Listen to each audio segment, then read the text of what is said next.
Colonialism का सबसे पहले मकसद ये होता है कि जिन पर रूल कर रहे हैं उनको अपनी संस्कृति में हीनता दिखे, क्योंकि वही कॉलोनियल तर्क होता है कि हम आपको अपने से ही बचाने आए हैं। हम एक ऐसे सांस्कृतिक विरासत लेके आए हैं जो आपको अपने ही टूटी हुई ऐतिहासिक सांस्कृतिक विरासत से उबार सके। तो उसके लिए ये तो पहले सबसे पहले ये करना है कि जो आपकी संस्कृति है, आपकी उपलब्धियां हैं, इतिहास में भी रही हों, आपके जो धर्म की जो उनको न समझने वाली बातें हैं उनको बिल्कुल सुपरस्टिशन, प्रेजुडिस, रिचुअलिज्म दिखा करके, तो ये जो हीनता का एक बोध है वो कॉलोनाइज लोगों में होता है। अब भाषा में ले लीजिए, आप शताब्दी में चलिए, किसी से आप हिंदी में पूछिए प्रश्न, वो अंग्रेजी में जवाब देगा। ये कि आप सोचिए मत कि मुझे अंग्रेजी नहीं आती। लोगों के प्रतिभा को वो किस तरह से अंग्रेजी बोलते हैं उस पर जज किया जाता है। It's a result of colonisation. 1913 में रविन्द्रनाथ टैगोर को नोबेल लिटरेचर प्राइज मिली। 1913 के बाद आज 2024 हो गया, एक कोई भी हमारे यहाँ लेखक नहीं पैदा हुआ। ये कॉलोनियलिज्म का कॉन्सिक्वेंस है। तो एक तो हीनता का बोध, और जहां तक कास्ट का है, कास्ट में वाकई परिवर्तन ला करके एक समतापूर्ण समाज बनाने की कोशिश कॉलोनियलिज्म कभी भी नहीं करता। उसके इंटरेस्ट में नहीं है।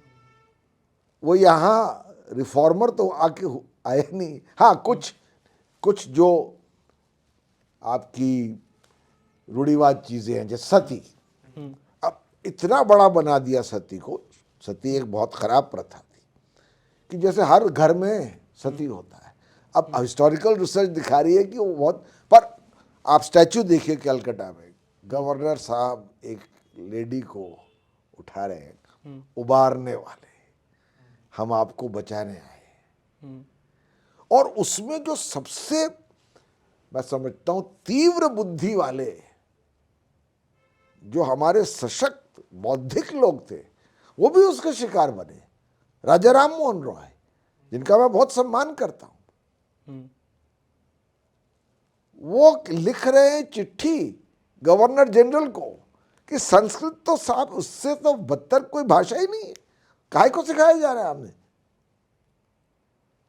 वो हीनता का बोध। तो इस तरह की चीजें कॉलोनाइजेशन में होती है। What about religion?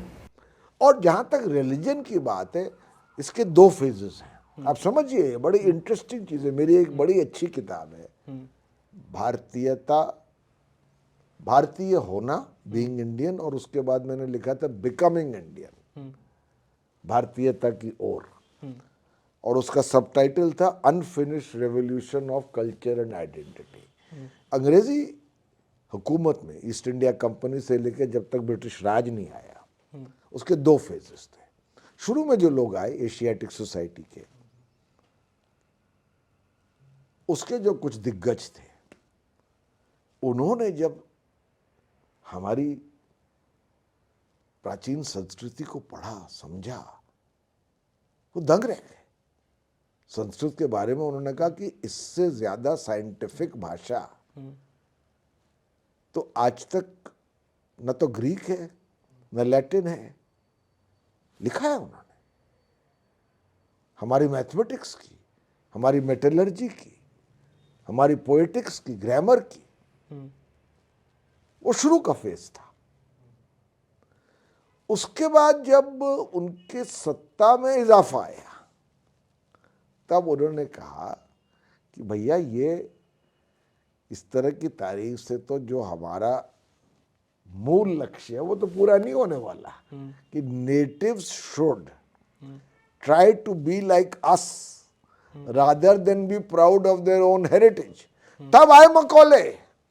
मकौले ने कहा कि जो पूरी भारतीय संस्कृति है वो अंग्रेजी की पुस्तकों के बच्चों के लिए एक शेल्फ से भी कम है। और उन्होंने तब ये इतनी मतलब मकौले की तो अंग्रेजों को इंडिया गेट के नीचे स्टैचू लगानी चाहिए, किस हद तक वो सक्सीड किए। उन्होंने कहा हमें एक क्लास क्रिएट करनी है जो रंग में काले और हर मामले में हमारी तरह हमारी तरह बनने की चेष्टा करने वाले। और देख लीजिए आज आप एंग्लिसाइज्ड इंडियन एलीट को, वो नौकरों से भी अलग हिंदी में बात करते हैं। और जो घर में स्टाफ है, मैं नौकर क्यों बोलूं आज, स्टाफ, और अंग्रेजी किस तरह से बोलते हैं आप, किस फ्लुएंसी से बोलते हैं, किस एक्सेंट पे बोलते हैं, उससे आपको जज करते हैं। तो कॉलोनियलिज्म बड़ी कॉम्प्लेक्स चीज है, उसमें मेरी एक पूरी पुस्तक है।